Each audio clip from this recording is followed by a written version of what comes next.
Welcome back.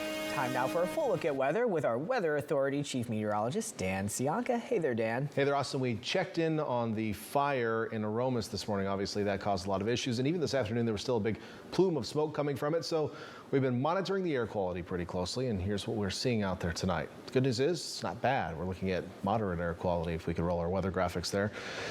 For the most part, for cities around the Monterey Bay. In fact, as far as like the official vetted air quality monitoring stations, I'm not seeing any issues out there. And even like the backyard air quality monitoring stations in like Royal Oaks and Aromas and San Juan Bautista are just still showing good air quality. With that said, there are a few near Watsonville that are showing moderate, and that is an area that I would expect maybe some smoke tonight as the smoke kind of lays down in the inversion and then gets carried through the drainage winds that just follow basically the river channels to the sea. So I think areas downstream of Aromas along the Pajaro River, so places like Pajaro, Watsonville, etc., may get a little bit of a smell of smoke tonight into tomorrow morning and may see your air quality decrease a little bit. If you're very sensitive to it, maybe just shut those windows tonight. You're probably not going to be doing major jogging or anything in the middle of the night, but maybe save that early morning run, especially if you're smelling smoke in the air tomorrow morning when you wake up. Otherwise, good to moderate air quality across the Monterey Bay area tonight. We had a few high clouds passing through this evening. High pressure generally in control here across the west, though. It is continuing to block storm systems off to our west and also continuing to keep this warm, dry air mass in place. And I know it's cold at night, but ultimately this is a warm air mass for this time of year. It's just bone dry, so we don't have anything to hold on to the heat of the day at night. And because the nights are exceptionally long this time of year, well, it allows for temperatures to cool down quite a bit. And that's going to be the case into tomorrow, maybe Thursday as well. Now, once we start getting to Thursday, these passing weather systems, they have surface fronts.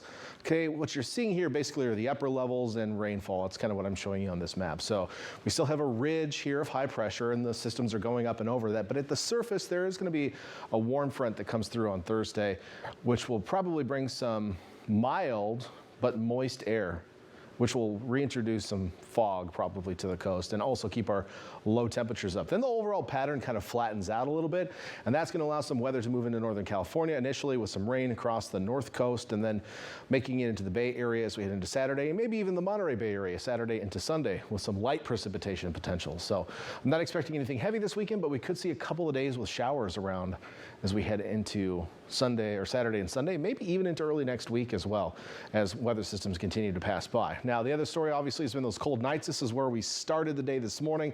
Our cold spot was Hernandez Valley in San Benito County and many areas in the 20s and 30s. What about tomorrow morning? Well, clear skies again overnight, light offshore breezes.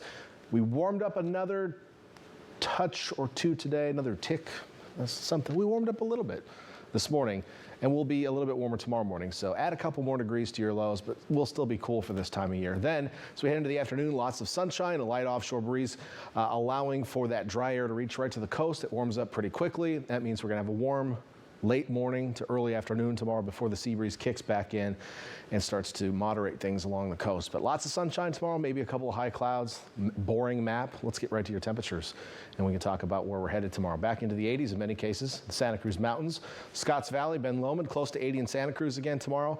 Upper or mid 70s, I should say, Capitola and Soquel, even mid 70s up to the summit tomorrow. East shore of the bay, look at all these 80s. Castroville, Watsonville, Marina, Prunedale, Salinas mid 80s tomorrow. Mid 80s in Hollister tomorrow, so lots of warmth again.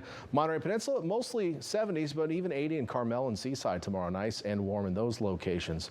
Down south, a whole slew of 80s. In fact, I've got Soledad as our hotspot again tomorrow, 87, 1 degree warmer than what you got to today. So if that sounds too warm for you, maybe go to the aquarium or something where it's cool. All right, here's that 7-day forecast. Temperatures dropping over the next couple of days. Foggy late Thursday with that warm front bringing that moist air back in, and then the lows jump upward all the way into the weekend. We're watching for rain chances Saturday and Sunday. The farther north you live, the better the chances. And we're watching even into early next week for additional rain chances, but nothing big coming down. This is mostly light stuff that we're tracking. Inland areas nice and warm for the next couple of days, but then the lows get warmer, but the highs get colder as we head into the weekend. Again, we're watching those rain chances, so make sure to stay tuned to the forecast. Austin.